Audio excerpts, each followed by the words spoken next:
So one of the big things in this bathroom was it was an old fiberglass shower, and it needed to come out. So we went with cultured marble walls, and it is a tile press, so you don't have to worry about the grout, but it gives you the look of tile, which is amazing. She went for more of a marble look, which is really elegant and nice.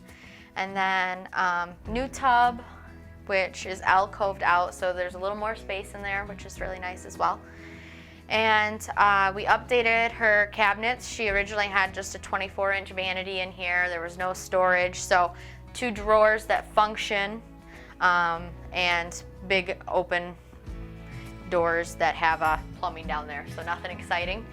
So she wasn't able to have a linen cabinet due to an attic access, which was moved, but now she gets to have a nice linen cabinet, lots of storage for all of her towels and toiletries. And then of course there's more storage up there as well.